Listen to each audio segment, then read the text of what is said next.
Semoga Allah meridhoinya, dia berkata, saya mendengar Rasulullah sallallahu alaihi wasallam bersabda, Allah Ta'ala berfirman.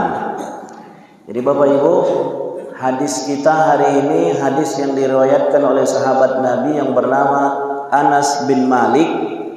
Anas mendengar Rasulullah bersabda, tapi sabda Rasul sallallahu alaihi wasallam ini qala Allah Ta'ala, Allah berfirman. Jadi hadis kita ini adalah hadis qudsi. Hadis qudsi. Ya. Hadis qudsi adalah hadis yang maknanya dari Allah Subhanahu wa taala tapi lafaznya dari Nabi sallallahu alaihi wasallam. Intinya dari Allah tapi kalimatnya itu dari Nabi sallallahu alaihi wasallam. Berbeda dengan Al-Qur'an. Kalau Al-Qur'anul Karim lafaz dan maknanya itu dari Allah. Tapi kalau hadis qudsi tidak. Cuman hadis qudsi bedanya dengan Al-Qur'an, hadis qudsi tidak bisa dibawa untuk salat. Ya, walaupun dia firman Allah, tapi makna lafaznya dari Nabi, maka dia tidak bisa dibawa salat.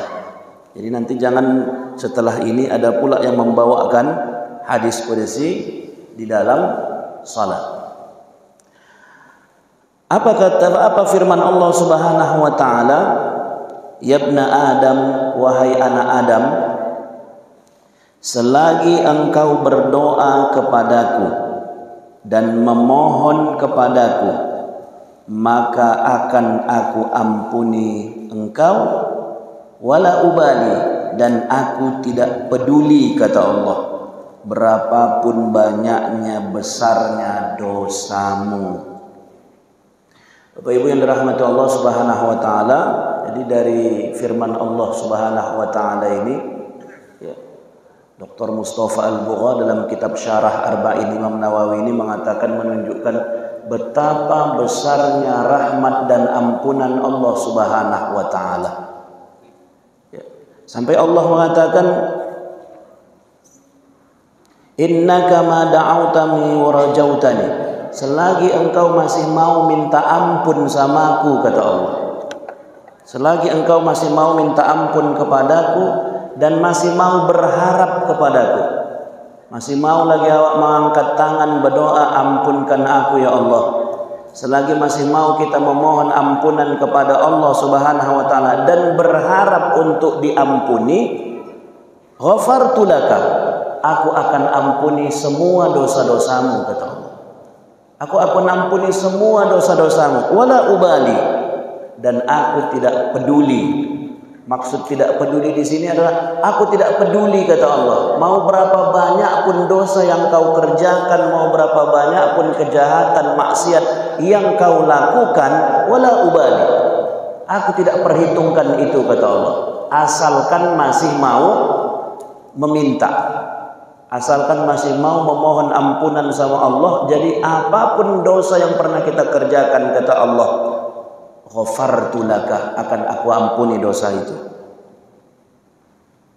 Ya ibna Adam, wahai sekalian anak manusia, lau balaghat dzunubuka ananas samai, seandainya pun, kata Allah Subhanahu wa taala, dosa-dosamu sebanyak awan yang ada di langit, kemudian engkau minta ampun kepadaku, niscaya akan aku ampuni engkau.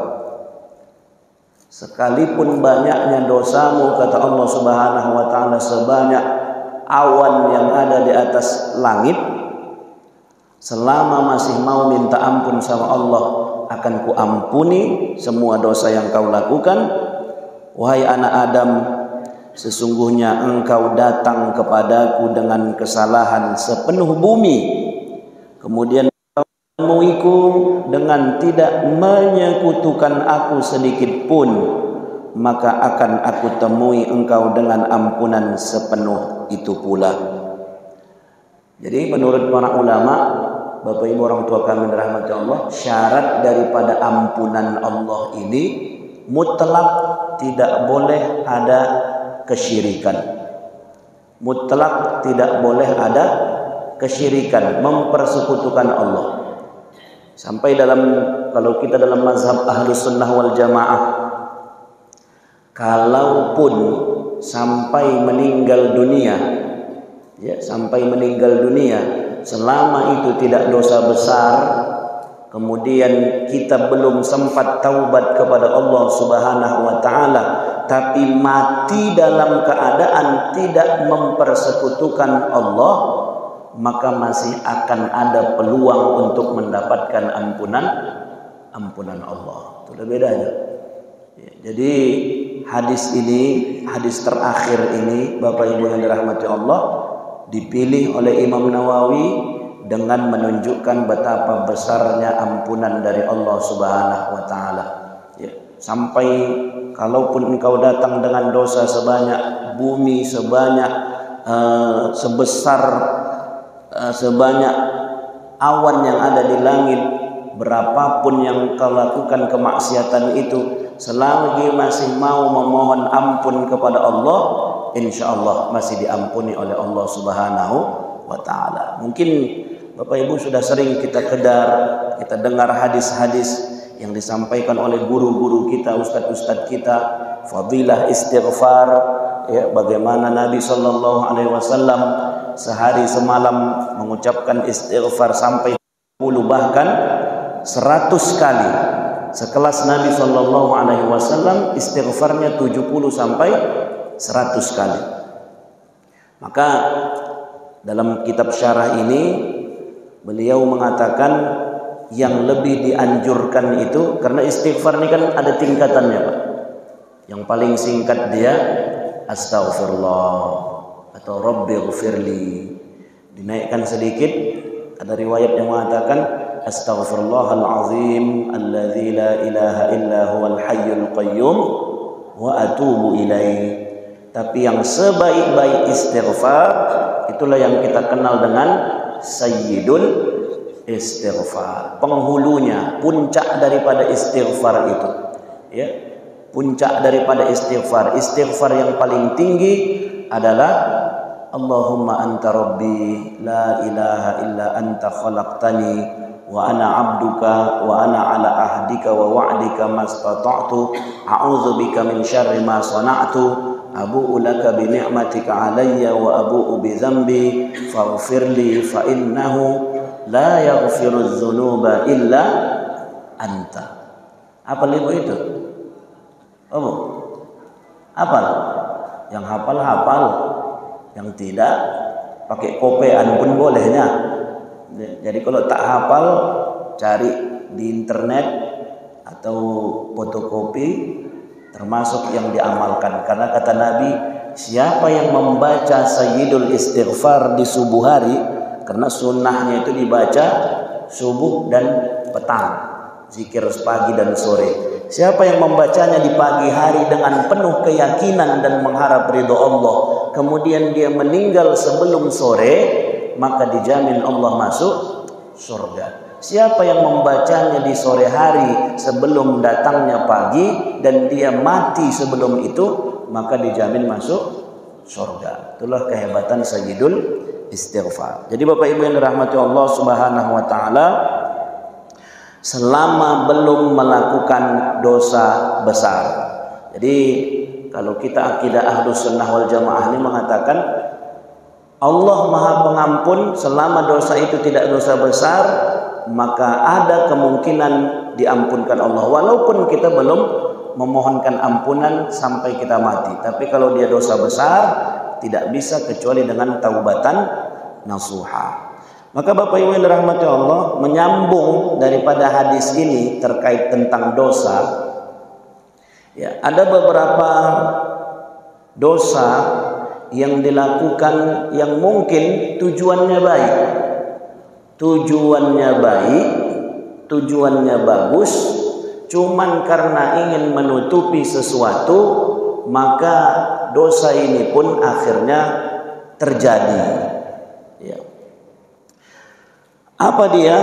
Termasuk diantaranya Bapak jamaah dirahmati Allah Subhanahu wa taala, pada kesempatan subuh ini saya ingin berbicara sedikit tentang fenomena yang mungkin terjadi di masyarakat, yang itu mungkin jarang tapi terjadi, dan ini harus dijagakan. Permasalahan tentang mengangkat anak. Mengangkat apa, Bu? Anak. Kalau dia adopsi harus ada putusan pengadilan. Tapi kalau mengangkat anak, Ustaz, ini sudah menjadi budaya di masyarakat, ya, dan memang biasa mengangkat.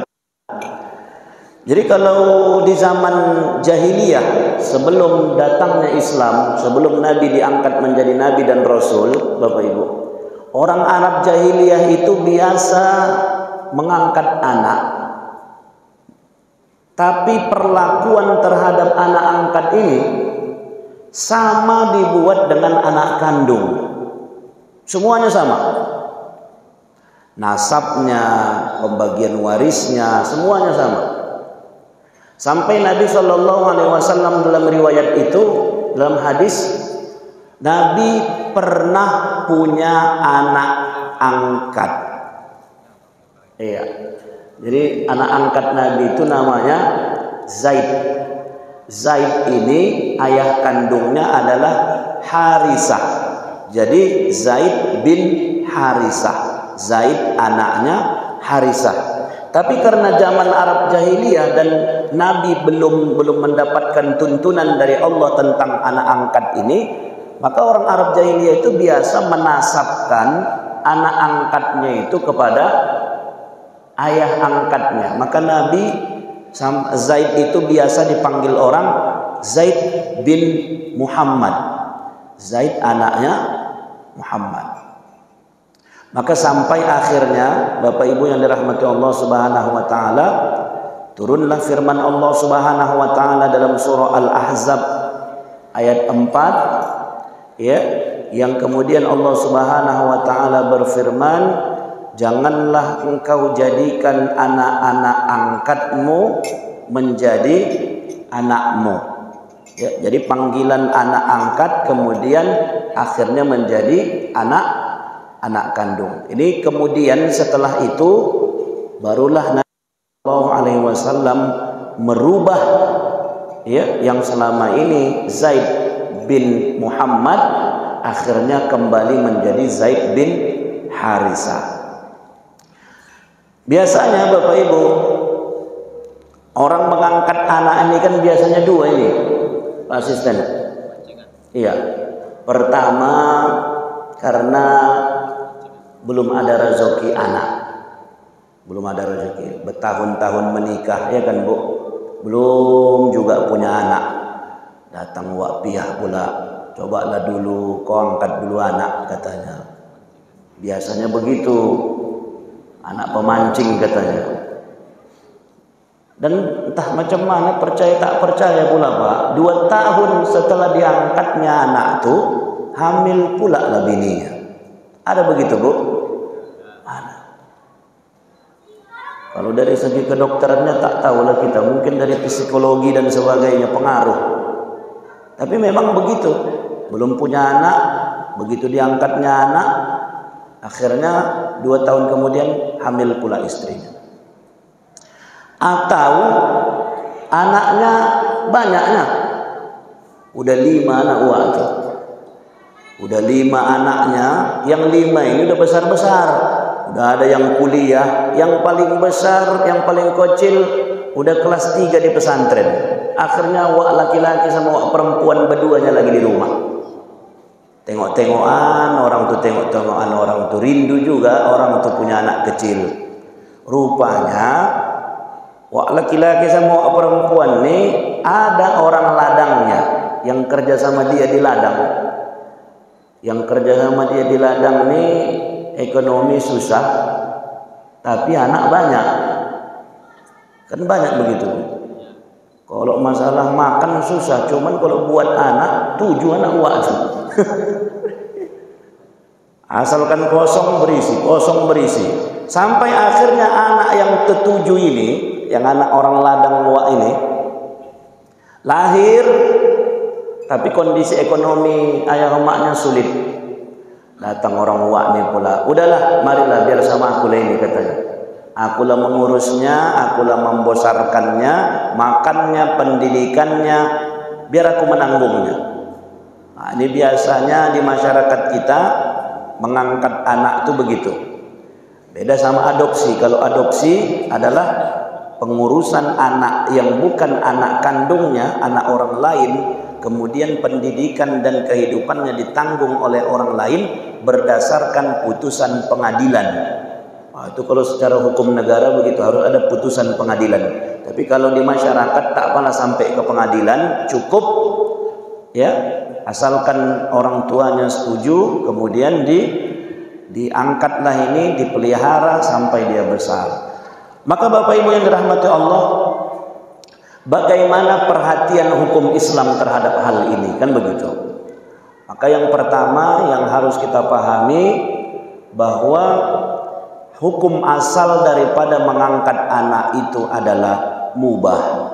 Mubah ini artinya boleh. Kenapa boleh? Karena prinsipnya yang dipakai adalah wa ta'awwanu 'alal birri wat taqwa. Tolong menolonglah kamu dalam hal kebaikan. Kenapa tolong menolong dalam hal kebaikan? Ini yang orang ladang ini tadi, 7 anaknya ekonomi sulit. Sementara wak ini anaknya udah besar-besar, berdua orang di rumah, diangkatnya lah anak ini sehingga terkurangilah beban ekonomi yang punya anak 7 tadi ini. Tolong menolong. Jadi prinsipnya kalau mengangkat anak dalam Islam mubah, boleh. Tapi setidaknya Bapak Ibu yang dirahmati Allah Subhanahu wa taala, ada 3 hal penting yang harus kita jagakan dalam hal mengangkat anak. Yang pertama yang harus betul-betul kita jagakan adalah tidak boleh menasabkan anak angkat kepada ayah angkatnya, apapun yang terjadi, ya. Apalagi kalau seandainya memang kita ketahui siapa ayah kandungnya. Macam tadi lah, wak laki-laki tadi diambilnya anak orang ladangnya, kemudian diangkatnya. Tahunya dia siapa ayah anak ini. Tapi begitu nanti dibuatnya di kakak, digantinya, dibikinnya binnya ke bin dia. Misalnya nama dia Sulaiman, ya, dibikinnya Yahya, anak itu namanya Yahya bin Sulaiman, ya. Padahal nama asli ayahnya misalnya Wak Zakaria, harusnya kan Yahya bin Zakaria, tapi dibikinnya Yahya bin Sulaiman karena nama dia Sulaiman. Jadi yang pertama Bapak Ibu, tidak boleh merubah nasabnya. Kalaupun mau diangkat anak itu, angkatlah, tapi jangan sampai merubah nasab.